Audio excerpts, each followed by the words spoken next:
Welcome to my YouTube channel. माझ्या YouTube चॅनलमध्ये तुम्हा सर्वांचं स्वागत आहे. UR राव उपग्रह केंद्र म्हणजेच UR सॅटेलाइट सेंटरमध्ये 224 विविध पदांसाठी नव्याने भरती जाहीर झालेली आहे. रिक्त पदांची नावे scientist, engineer, technician, draughtsman, technical assistant, scientific assistant, library assistant, cook, fireman, हलके वाहन चालक तसेच अवजड वाहन चालक अशी आहेत. शैक्षणिक पात्रता 10वी उत्तीर्ण विद्यार्थी इलिजिबल आहेत. त्याचप्रमाणे ITI, डिप्लोमा, इंजिनिअरिंग पदवी, कोणत्याही शाखेतील पदवी तसेच BSc जर तुमचं झालेलं असेल तरीही तुम्ही इलिजिबल आहात. सर्वांसाठी जॉबची संधी उपलब्ध झालेली आहे. तर या पदांविषयीचे डिटेल्स आपण या व्हिडिओमध्ये कव्हर करणार आहोत. त्या अगोदर तुम्ही जर या चॅनलवर नवीन असाल तर चॅनलला सबस्क्राईब करा, लाईक आणि शेअर देखील करा. तुमचे जे मित्र नोकरीच्या शोधात असतील त्यांच्यासोबत हा व्हिडिओ जरूर शेअर करा. महत्त्वाची नोट, माझ्या सगळ्या सबस्क्रायबर्सना मनापासून खूप खूप धन्यवाद. चला तर आजचं हे नोटिफिकेशन कव्हर करू. या ठिकाणी government of India, department of space, Indian space research organisation, UR Rao satellite centre and ISRO telemetry tracking and command network यांच्याकडून हे नोटिफिकेशन आलेलं आहे. ऑनलाईन ऍप्लिकेशन्स मागविण्यात आलेले आहेत. पदांची नावं आपण वाचलेली आहेत. UR Rao Satellite Center, situated in Bengaluru of Karnataka State, is the lead center of ISRO for satellite technology. तर UR Rao Satellite Center हे इस्रोचं लीड सेंटर आहे आणि हे सॅटेलाइट टेक्नॉलॉजीमध्ये कार्य करतं. स्पेसक्राफ्टचं कन्सेप्च्युअलायझेशन करणे, त्याचं designing, development, fabrication, testing, launch and in orbit management या क्षेत्रामध्ये हे सेंटर कार्य करतं. सायंटिस्ट, इंजिनियर या पदासाठी मेकॅट्रॉनिक्स या क्षेत्रामध्ये ME, MTech झालेले विद्यार्थी अप्लाय करू शकतात. त्याचप्रमाणे BE किंवा BTech जर तुमचं झालेलं असेल तरीही तुम्ही अप्लाय करू शकता. त्यानंतर मटेरियल सायन्समध्ये ME, MTech, MSc किंवा BE, BTech, BSc झालेले उमेदवार अप्लाय करू शकतात. मॅथमॅटिक्स या विषयामध्ये MSc झालेले उमेदवार अप्लाय करू शकतात. त्याचप्रमाणे BSc झालेले उमेदवार देखील अप्लाय करू शकतात. फर्स्ट क्लासमध्ये BSc झालेलं असावं. फिजिक्स या विषयामध्ये MSc झालेले उमेदवार अप्लाय करू शकतात. त्याचप्रमाणे BSc विथ फर्स्ट क्लास झालेले उमेदवार देखील अप्लाय करू शकतात. टेक्निशियनची पदं भरली जाणार आहेत. यामध्ये 10वी झालेले उमेदवार इलिजिबल आहेत, प्लस ITI झालेलं असावं. ट्रेडची नावं इथे दिलेली आहेत: electronics, mechanic, technician power, electronic systems, mechanic consumer, electronic appliances, mechanic industrial electronics trade from NCVT. तर दिलेल्या ट्रेडमध्ये ITI झालेले उमेदवार अप्लाय करू शकतात. Electrical electrician, photography, digital photography, fitter, plumber, refrigeration and air conditioning, Turner, carpenter, motor vehicle mechanic, machinist, welder, draughtsman mechanical आणि draughtsman civil या ट्रेडमध्ये ITI झालेले उमेदवार अप्लाय करू शकतात. टेक्निकल असिस्टंट या पदासाठी डिप्लोमा झालेले उमेदवार अप्लाय करू शकतात. ब्रांचेसची नावं इथे दिलेली आहेत: electronics, computer science, electrical, civil आणि मेकॅनिकल. सायंटिफिक असिस्टंट या पदासाठी BSc झालेल्या उमेदवारांनी अप्लाय करायचं आहे. सब्जेक्ट इथे दिलेले आहेत: chemistry, physics, animation and multimedia, mathematics. तर या विषयांमध्ये BSc झालेल्या उमेदवारांनी अप्लाय करायचं आहे. पुढचं पद आहे लायब्ररी असिस्टंट. या पदासाठी कोणत्याही शाखेतून ग्रॅज्युएट झालेले उमेदवार अप्लाय करू शकतात, plus first class masters degree in library science. Library सायन्समध्ये मास्टर्स डिग्री मिळवलेल्या उमेदवारांनी अप्लाय करायचं आहे. पुढचं पद आहे कुक. या पदासाठी 10वी झालेल्या उमेदवारांनी अप्लाय करायचं आहे, प्लस 5 वर्षाचा कुक म्हणून काम केल्याचा म्हणजे स्वयंपाकी म्हणून काम केल्याचा अनुभव असावा. फायरमन या पदासाठी 10वी झालेल्या उमेदवार अप्लाय करू शकतात, plus physical fitness standards and endurance test standards तुमच्याकडे असणं आवश्यक आहे. म्हणजे फिजिकली फिट उमेदवारांनी या पदासाठी अप्लाय करायचं आहे. शारीरिकदृष्ट्या सक्षम उमेदवारांनी या पदासाठी अर्ज करायचा आहे. पुढचं पद आहे लाईट व्हेकल ड्रायव्हर A. तर या पदासाठी 10वी झालेल्या उमेदवारांनी अप्लाय करायचं आहे, प्लस तुमच्याकडे हलके वाहन चालवण्याचा परवाना असणे आवश्यक आहे. या पदासाठी 3 वर्षाचा एक्सपिरियन्स मागितलेला आहे. हेवी व्हेकल ड्रायव्हर या पदासाठी 10वी झालेले उमेदवार प्लस तुमच्याकडे अवजड वाहन चालवण्याचा परवाना असणे आवश्यक आहे.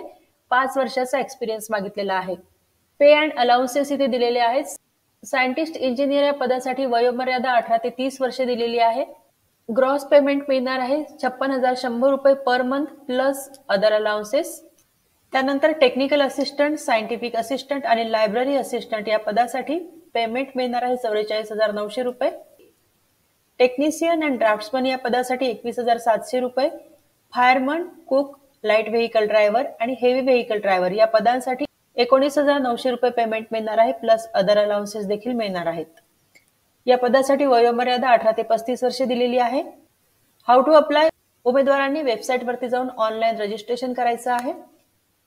10 फेब्रुवारीला ऑनलाईन फॉर्म सुरू झालेले आहेत. 1 मार्च 2024 ही शेवटची तारीख आहे. The applicants registered under National Career Service NCS portal and fulfilling the eligibility conditions may visit careers page of ISRO website and follow the application procedure. ज्या उमेदवारांनी नॅशनल करिअर सर्व्हिस म्हणजे NCS या पोर्टलवरती रजिस्ट्रेशन केलेलं आहे आणि ज्या उमेदवारांकडे दिलेली शैक्षणिक पात्रता आहे त्या उमेदवारांनी ऑनलाईन अर्ज करायचा आहे. सुरुवातीला NCS पोर्टलवरती रजिस्ट्रेशन करणे आवश्यक आहे. एकदा ऍप्लिकेशन सबमिट केल्यानंतर त्यामध्ये एडिटिंग करता येणार नाही, कोणत्याही चुका दुरुस्त करता येणार नाहीत. त्यामुळे ऑनलाईन फॉर्म भरताना उमेदवारांनी केअरफुली फॉर्म भरायचा आहे. मल्टिपल ऍप्लिकेशन्स उमेदवारांनी भरायचे नाही, एकच ऍप्लिकेशन भरायचं आहे.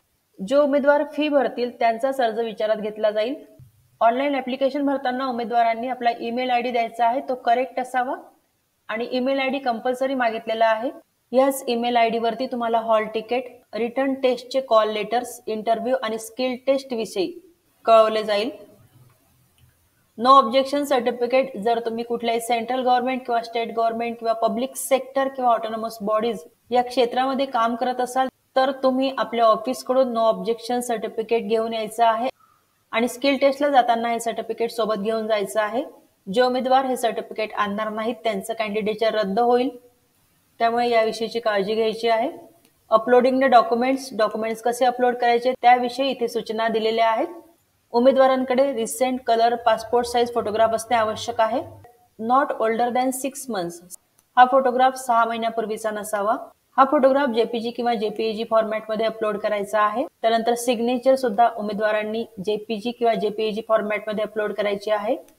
तसेच आपलं इसेन्शियल क्वालिफिकेशन जे असेल आणि इतर सर्टिफिकेट्स असतील, कास्ट सर्टिफिकेट असेल, ही सर्व सर्टिफिकेट्स अपलोड करायची आहेत.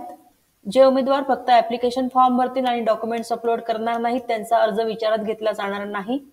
Scientist, engineer, technical assistant, scientific assistant या पदासाठी अर्ज करणाऱ्या उमेदवारांनी 250 रुपीज ऍप्लिकेशन फी भरायची आहे, प्लस 750 रुपीज प्रोसेसिंग फी भरायची आहे. सुरुवातीला जी रिटर्न एक्झाम होणार आहे, जे उमेदवार ही एक्झाम अपियर करतील म्हणजे ही एक्झाम देतील त्यांना 750 रुपीज प्रोसेसिंग फी परत दिली जाणार आहे.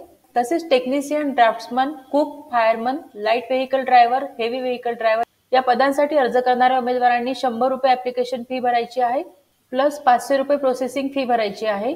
जे उमेदवार रिटर्न टेस्ट देतील त्यांना प्रोसेसिंग फी परत केली जाईल. उमेदवारांनी ऑनलाईन मोडनी पेमेंट करायचं आहे. सिलेक्शन प्रोसेस इथे दिलेली आहे. सायंटिस्ट, इंजिनियर या पदासाठी रिटर्न एक्झाम घेतली जाईल. Technician, draughtsman, technical assistant, scientific assistant आणि लायब्ररी असिस्टंट या पदासाठी रिटर्न टेस्ट होईल, तसेच स्किल टेस्ट देखील होणार आहे. रिटर्न टेस्टमध्ये MCQ टाईप प्रश्न विचारले जातील. ड्रायव्हर पदासाठी रिटर्न टेस्ट आणि स्किल टेस्ट होणार आहे. कुक या पोस्टसाठी रिटर्न टेस्ट आणि स्किल टेस्ट होईल. फायरमन या पदासाठी रिटर्न टेस्ट आणि फिजिकल इफिशियन्सी टेस्ट म्हणजे PET होणार आहे. त्यानंतर डिटेल्ड मेडिकल एक्झामिनेशन होईल आणि त्यानंतर सिलेक्शन होणार आहे. जनरल कंडिशन्स फक्त ऑनलाईन ऍप्लिकेशन स्वीकारले जातील. The appointees are liable to be posted in any of the centre units of the Indian space research organisation, department of space situated anywhere in India as and when required. इस्रोचे भारतभर ज्या ठिकाणी unit असतील त्या ठिकाणी तुमचं posting होऊ शकतं. उमेदवारांना शिफ्टमध्ये काम करावं लागणार आहे. Only Indian nationals need to apply. भारताचं नागरिक तुम्ही असलं पाहिजे. इनकम्प्लीट ऍप्लिकेशन स्वीकारले जाणार नाहीत. जर तुम्ही संपूर्ण माहिती भरली नाही किंवा फोटो वगैरे अपलोड केला नाही तर तुमचं ऍप्लिकेशन रद्द होऊ शकतं. त्यामुळे संपूर्ण फॉर्म भरायचा आहे आणि काळजीपूर्वक फॉर्म भरायचा आहे. वेबसाईटचा ऍड्रेस इथे दिलेला आहे. लास्ट डेट 1/3/2024 आहे. Government tries to have a workforce which reflects gender balance and hence women candidates are encourage to apply. मुलं आणि मुली सर्वच या पदांसाठी अर्ज करू शकतात. स्त्री उमेदवारांनी देखील या जागांसाठी अप्लाय केलं पाहिजे, अर्ज केला पाहिजे. यासाठी गव्हर्नमेंटकडून प्रोत्साहन दिलं जात आहे. Certification of preliminary medical fitness for recruitment of fire service personal. Fireman या पदासाठी जे उमेदवार अर्ज करतील त्यांनी हा फॉर्म भरायचा आहे. फिजिकल इफिशियन्सी टेस्टसाठी डिक्लेरेशन फॉर्म दिलेला आहे. इन्कम अँड ॲसेट सर्टिफिकेट दिलेला आहे. EWS विद्यार्थ्यांनी हा फॉर्म भरायचा आहे. या पेजवरती येऊन उमेदवारांनी रजिस्ट्रेशन करायचं आहे आणि त्यानंतर लॉग इन करून ऑनलाईन फॉर्म भरायचा आहे. तर खूप चांगली संधी चालून आलेली आहे. जे उमेदवार परफेक्टली इलिजिबल आहेत, ज्यांच्याकडे हे क्वालिफिकेशन आहे, त्यांनी या पदासाठी जरूर अर्ज करा, कारण गव्हर्नमेंट जॉब आहे, देशाची सेवा करायला मिळणार आहे. तर जे उमेदवार या पदांसाठी अर्ज करतील त्या सर्वांना हा जॉब मिळावा ही सदिच्छा. तुम्हा सर्वांना बेस्ट विशेष. Thank you very much.